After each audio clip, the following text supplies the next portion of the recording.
Bienvenue à Paris.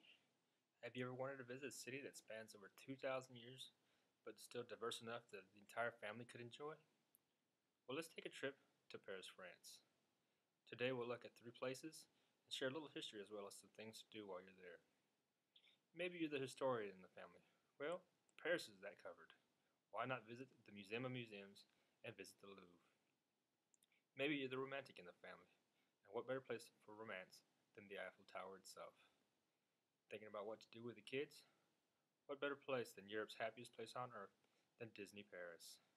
Let's start at for the historian in the family, and we'll start at the Louvre. Now, the Louvre was built in 1190 as a fortress to protect King Philip Augusta from the savage Scandinavian warriors. It was later reconstructed to serve as a royal palace for King Louis the IX and remained the palace until King Louis the XIV officially moved the palace to Versailles, where it stands today. Now, the museum officially opened in 1793 with an exhibition of 537 paintings. Now, that's a big change from then to now, because now there are over 380,000 objects and 35,000 works of art. Now, they're divided into 8 departments. And the cost of a ticket will run you about $50 for 2 days, which you're going to need in order to try to see everything. If you don't have the time, try a guided tour for just a few dollars more and visit the must-see exhibits at the museum.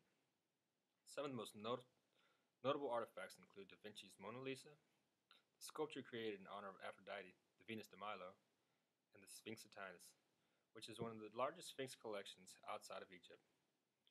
Whatever your taste is, from paintings to sculptures and more, you can find it all at the Louvre.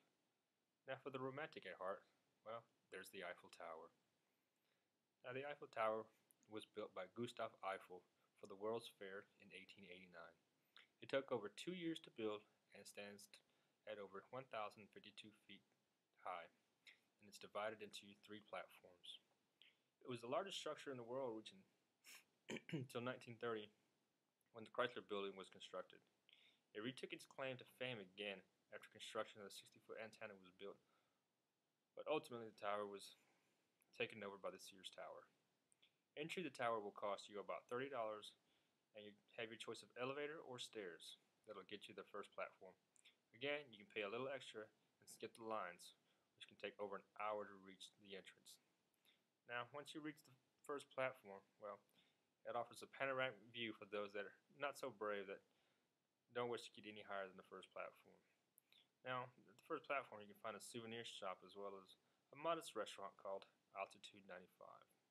Now, once you reach the second platform, it contains the ever-famous Jules Verne restaurant, rated one of the highest in Paris. Here you can spend a romantic dinner with your special someone or just enjoy a meal with the family. But bring plenty of money because it's going to cost you. Reservations are a must for this restaurant, and you should make them at least a month out. And finally, the third platform offers you a high panoramic view of the city of Paris at over 900 feet. Here you can share a glass of champagne as you overlook the breathtaking view of the city. If given the chance, try visiting during the day, but nothing is more romantic than a visit to the Eiffel Tower at night. What about the kids, you say? Well, how about Disney Paris? Now, plans to build Disney Paris began in 1975, 9 years after Walt Disney passed away.